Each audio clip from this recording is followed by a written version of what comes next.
नमस्कार, स्वागत है आपका सुदर्शन न्यूज की खास पेशकश में। मैं हूं आपके साथ विवेक। आज के प्राइम टाइम में हमारा मुद्दा है नाम गुम जाएगा। जी हां, नाम को लेकर बहुत सारा बवाल मचा हुआ है। नाम क्या हो, नए कानून को लाए जाने की तमाम कवायदें की जा रही है और उसके नाम को लेकर तमाम तरह की चर्चाएं और ट्विटरबाजी भी चल रही है। लेकिन क्या ये सही वक्त है कि हम इस समय नाम को लें या फिर इसमें जुड़े तथ्यों को जोड़ें जिसमें से इस कानून को सख्त और कड़ा बनाया जा सके और अच्छे से अवधि प्रावधान किए जा सके, जिससे भविष्य में इस तरह की चीजें दोबारा उभर के सामने न आए। एक रिपोर्ट देखते हैं, उसके बाद बातचीत को आगे बढ़ाएंगे।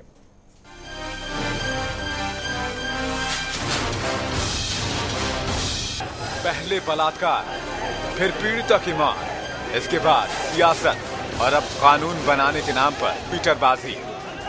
बड़ी अजीब विडंबना है देश में। इंसाफ के लिए कवायद तो की जा रही, लेकिन इससे पहले लड़की के नाम पर कानून बनाने के लिए बहस तेज हो गई है। समर्थन में लोगों का लंबा प्रदर्शन और गैंगरेप मामले पर भारी हो रही सियासत। इसी बीच ताजा बहस कांग्रेस नेता की सोशल नेटवर्किंग साइट पर लिखे स्टेटस से गर्म हो उठा है। मानव संसाधन विकास राज्य मंत्री शशि थरूर के मुताबिक पीड़िता का नाम नहीं छिपाया जाना चाहिए, उसके वास्तविक पहचान को जाहिर करने की जरूरत है। सोचता हूँ कि आखिर दिल्ली बलात्कार पीड़ित की पहचान छिपाए रखकर क्या हासिल होगा। क्यों न उनका नाम बताकर उनका एक वास्तविक व्यक्ति की तरह सम्मान किया जाए जिसकी अपनी एक पहचान है। थरूर ने लड़की के परिवार वालों का जिक्र भी किया है और उनसे ये जानने की कोशिश की है कि क्या वो इस मुद्दे पर सहमत हैं। अगर उनके माता पिता को आपत्ति नहीं है तो उस लड़की का सम्मान किया जाना चाहिए। इसके अलावा बलात्कार के कानून में जो बदलाव होने हैं उसके बाद नए कानून का नाम उसी के नाम पर रखा जाए, क्योंकि वह भी एक इंसान थी, कोई सांकेतिक चिन्ह भर नहीं। शशि थरूर के बयान पर जहां कांग्रेस की ओर से पल्ला झाड़ने की कोशिश की जा रही है, तो वहीं बीजेपी इस मामले की निंदा कर रही है। पार्टी प्रवक्ता शाहनवाज हुसैन के मुताबिक लड़की नाम को सार्वजनिक नहीं किया जा सकता।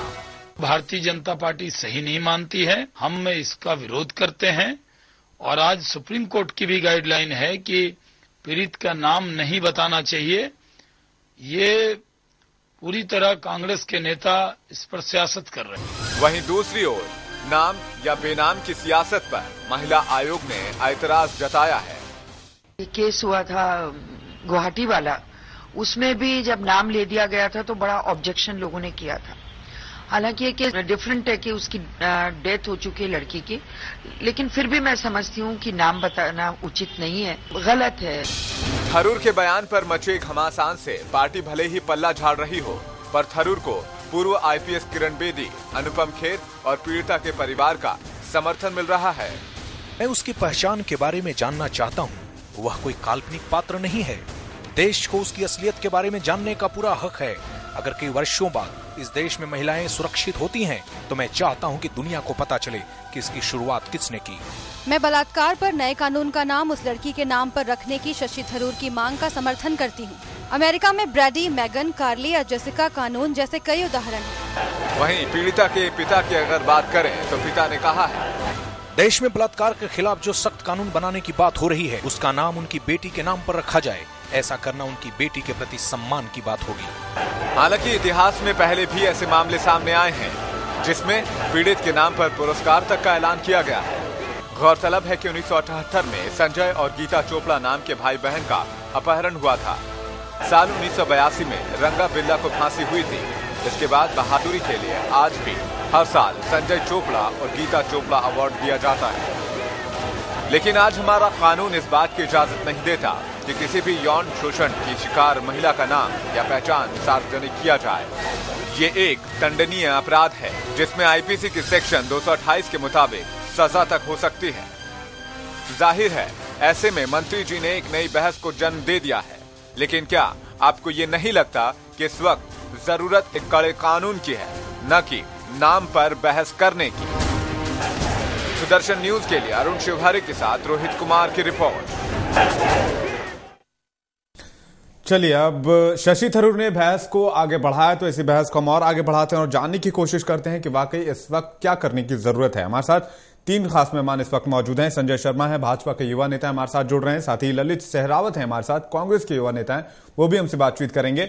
और हमारे साथ अवधेश सिंह हैं, सुप्रीम कोर्ट के वकील हैं, साथ ही जेडीयू से भी जुड़े रहे हैं, तो एक कानूनी विशेषज्ञ के तौर पर हम इनसे बातचीत करेंगे। लेकिन सबसे पहले हम आना चाहेंगे ललिता सहरावत जी के पास, जिनसे ये जानने की कोशिश करेंगे कि आखिरकार शशि थरूर ने जो कुछ भी कहा ये उनकी व्यक्तिगत राय रही या पार्टी को जोड़कर इन्होंने कहा। क्योंकि हम बाद में देखें, जब खबरें अपडेट हुई तो उन्होंने पार्टी ने साफ तौर पर से किनारा कर दिया और साफ तौर पर कहा कि अगर शशि थरूर को इस तरह का बयान देना है तो इसके पहले वो पार्टी से मंथन कर लें।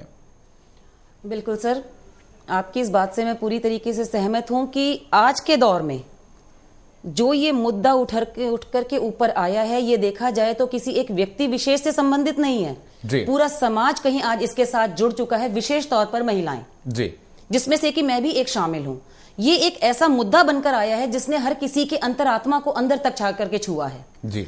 शशि थरूर जी का ये कहना हो सकता है उनकी एक व्यक्तिगत राय हो, क्योंकि इस मुद्दे के ऊपर अगर आप जिससे भी पूछेंगे वो अपनी एक अलग राय रखता है। हमारे देश का कानून कुछ कहता है, सामाजिक संस्थाएं कुछ कहती हैं, एक आम महिला जो एक मध्यम वर्ग से उठ करके सामने आ रही है उसके अपने एक अलग विचार हैं। शायद हो सकता है कि कुछ महिलाओं के, जिसमें किरण बेदी जी हैं या और भी कुछ शामिल हों, उनके ये विचार हों कि ठीक है उसके नाम से रखा जाना चाहिए, लेकिन एक मध्यम वर्गीय महिला, एक सामाजिक कार्यकर्ता और कहीं राजनीति से जुड़े होने के कारण जब भी मैंने इस तरह के मामलों को नजदीक से जाकर के देखा है, क्योंकि मैं अपनी बात को यहां पर दोहराना चाहूंगी कि मैं एक सामाजिक कार्यकर्ता भी हूं जी, और एक झुग्गी बस्ती से लेकर के ऊपरी स्तर तक की सभी महिलाओं के में संबंध मेरा रहता है जी। इस तरह की बहुत सारी वारदातों से मैं गुजरी हूं और मैंने ये महसूस किया है कि हमें नाम के ऊपर जोर ना दे करके हमें चाहिए कि कानून इतना सख्त हो ताकि कोई भी इस तरह का गुनहगार कल को बच करके ना जा सके जी। अगर इस बात को मैं थोड़ा सा व्याख्यात करूं, अगर आपकी परमिशन हो जी। अगर आप देखते हैं कि 1998 में भी एक इसी प्रकार का गैंगरेप हुआ था खूनी दरवाजा पर, जो मौलाना अब्दुल कलाम कॉलेज की छात्रा के साथ किया गया था जी। बड़े अफसोस की बात है कि उस टाइम पर भी आडवाणी जी ने लोकसभा में ये बात उछाली, ये मुद्दा बहुत गर्म जोशी के साथ उछाला गया, इस पर सख्त कानून बनाए जाएंगे, उस पर कार्रवाई होगी, लेकिन हुआ क्या जी? सत्ताधारी पार्टी होते हुए भी 6 साल तक राज करने के बावजूद भी ना कोई कानून बना, ना कोई नया प्रावधान उभर करके आया, और अंत में महिलाओं की जो स्थिति थी वो ऐसी की ऐसी समाज में बनकर रह गई। तो मैं एटलीस्ट इस बात के ऊपर ज्यादा जोर देना चाहूंगी कि हमें कानून इतना सख्त बनाना चाहिए कि कल को किसी भी प्रकार का ऐसा पहली बार हादसा करने की कोई हिम्मत ना करे जी। सारा समाज, सब अगर कोई इस बात पर जोर देता है कि पीड़िता का नाम उजागर किया जाए, वो उनकी अपनी एक अलग बहस है, एक अलग चर्चा का विषय है, उस पर पूरी तरह चर्चा होनी चाहिए, लेकिन हमें जरूरत है एक ठोस कानून को लाने की और उसको लाने जी। बिल्कुल। संजय जी हमारे साथ भाजपा के युवा नेता जुड़े हुए हैं, संजय शर्मा है। संजय जी, क्या आप इन बातों से इत्तेफाक रखते हैं, जो कुछ भी अभी ललिता जी ने कहा, आपके एक कार्यकाल का उदाहरण भी दिया, क्या कहेंगे? देखिए, मेरा ये कहना है इस विषय पर कि कोई भी जो कानून होता है उसका असली मकसद होता है कि उस तरह के अपराध भविष्य में ना हो जी। कोई भी सजा, कोई भी प्रावधान जो भारतीय दंड विधान में दिए गए हैं जी, उसका मकसद है कि वो दोबारा ना हो, और कोई भी कानून उस देश की जनता की भावनाओं को, उनके विचारों को, उनकी अपेक्षाओं को परिलक्षित करता है जी। इस मुद्दे पर इस देश में पहले भी बहुत सारे गैंगरेप हुए हैं, बहुत सारे बलात्कार हुए हैं, इससे भी घृणित हुए हैं, लेकिन इस मुद्दे पर देश की जनता निकलकर बाहर आई है, तो यह तो निश्चित है कि देश की जनता इस कानून में कुछ बदलाव चाहती है, लेकिन हमें देखना होगा कि वो बदलाव हम कानून में क्या कर रहे हैं। दूसरा, हम जिस सजा की बात कर रहे हैं वो गुनाह होने के बाद से उसके अंतिम स्टेज तक जो आखिरी पड़ाव होता है, हम उस स्थिति की बात कर रहे हैं। किसी भी महिला के साथ जो बलात्कार होता है वो शारीरिक तौर पर सिर्फ एक बार होता है जी, लेकिन उसके बाद से लेकर सजा होने की स्थिति तक उस महिला के साथ मानसिक तौर पर हजारों बार बलात्कार होता है। हम क्या उस स्थिति को बदलने के पक्ष में हैं? कांग्रेस की ये मनोस्थिति रही है इस पूरे प्रकरण में कि वो हमेशा विषय से भटकाने की कोशिश उन्होंने लगातार की है। ये भी एक मुद्दा है। सवाल इस चीज का है कि हमें कानून चाहिए, हमें इस अपराध को कैसे रोकें, या हमें इस पर नाम पर भी राजनीति करनी है।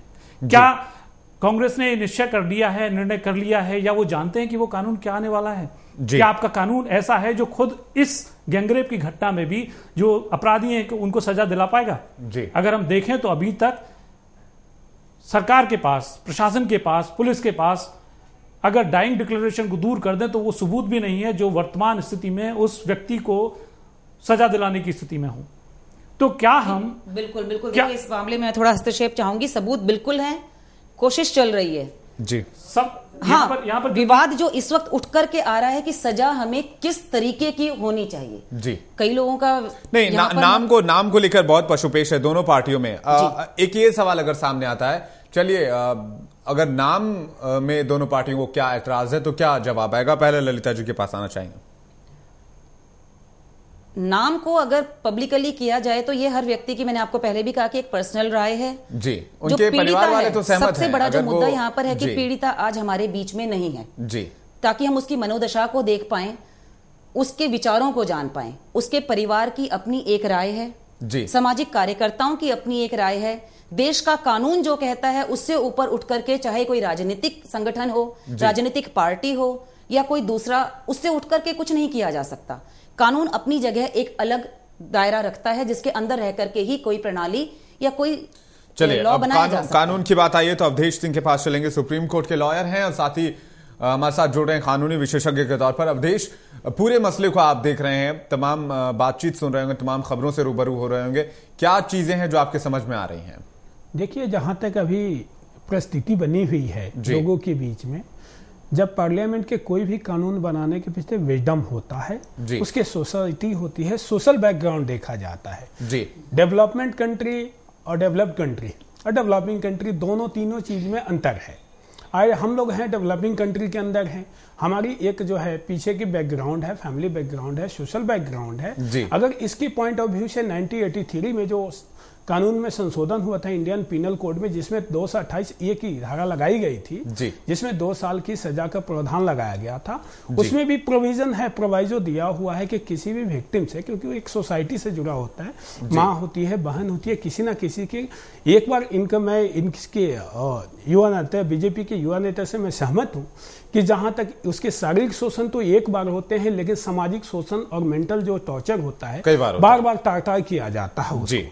तो इस पॉइंट ऑफ व्यू से मेरे समझ से नहीं लगता कि कहीं भी कानून जो है गलत है और इसमें कहीं भी विक्टिम्स की आइडेंटिटी को डिस्क्लोज करना चाहिए। अगर क्योंकि उस कानून के अंदर भी प्रोविजन है कि अगर उसके फैमिली वाले अगर सहमति देते हैं, अगर डेड हो चुकी है, विक्टिम्स हो चुकी है, तो उसके जो भी किन रिलेशनशिप में उससे परमिशन लेके जो है उसकी आइडेंटिटी को दिखाया जा सकता है। ऑलरेडी ये प्रोविजन है, इसमें डिमांड करने की जरूरत नहीं है। अगर उनकी फैमिली चाहती है कि इस पर कुछ करे तो हो सकता है। जहां तक रही अमेरिका से और यहाँ की इंडिया की, दोनों किरण बेदी ने भी कही बातों को, हर एक चीज अलग अलग है। हम अमेरिका से नहीं तुलना कर सकते। आज भी हमारी माँ बहन जो है गांव घर में रहती है, उसके बाद समाज से जुड़ा है, शादी विवाह सब कुछ होता है।